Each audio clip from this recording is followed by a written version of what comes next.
Shall we do Imperium?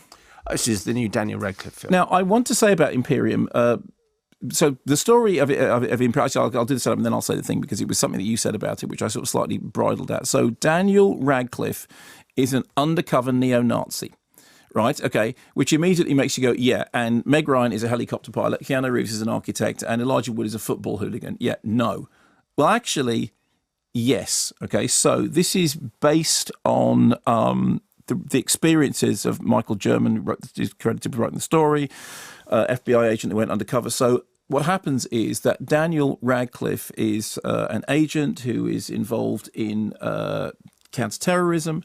And very early on, Tony Collette, who is his superior, drags him away from the dorky desk job that he has and says, actually, we're all looking in the wrong place. Looking for foreign terrorists is a complete mistake because if you look at the history of these kind of things, in fact, it's homegrown white supremacists who are the real problem.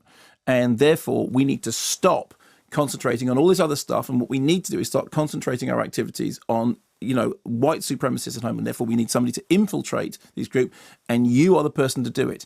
And she has a reason for saying that, but Daniel Radcliffe's character has no idea what it is. I'm trying to tell you that this is not my thing. I mean, I barely passed the PFT. What do you think undercover work is? Beating guys up and shooting at them? No, it's people skills. It's controlling situations. It's this.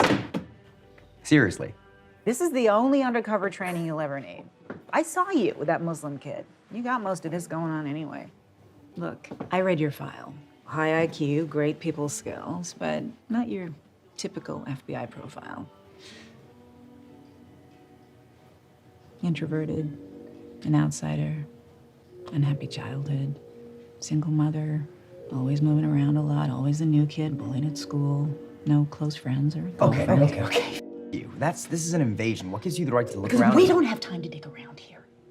So what happens is that he does indeed take the assignment. He shaves his head. He reads the literature. He puts on the boots. He winds up with a tattoo. He sort of infiltrates himself with some American History X type skinheads posing as a war veteran who has become disillusioned. And as he goes through initially the group of hoodlums and hooligans, he tries to work his way up further into the white supremacist power structure, all the time looking for somebody who because they think that there's going to be a dirty bomb attack, and they're trying to find out who it is that's doing it. So, and in the centre of it all, there's a shock jock who kind of reminded me of the Ron Perlman character from The Last Supper, which is a really, really good film. So it's really like this kind of rabble-rousing white supremacist who they think may be somebody who's involved in something worse.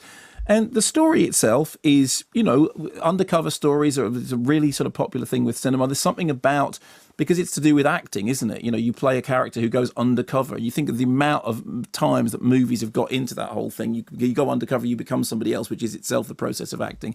I mean, you look, for example, at, Al Pacino in Cruising is the thing that comes to mind because, funnily enough, there's a long conversation about that at the end of Bad Moms. Weirdly enough, in the outtakes of Bad Moms, there's a conversation about being taken to see Cruising because, hey, it's Al Pacino.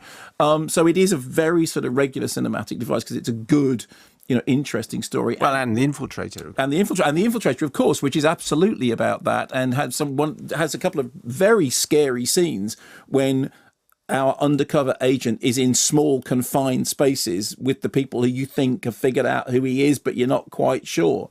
And all that stuff, has real cinematic tension. And you said, rather meanly, that you had read a piece in which somebody had said that whilst Daniel Radcliffe's character was going undercover, you half expected somebody to just nudge and go, no, it's okay, he's Harry Potter, right? That was the. In what way was it me? I was merely passing on the opinion of someone else. I know, because the funny thing is that never occurred to me.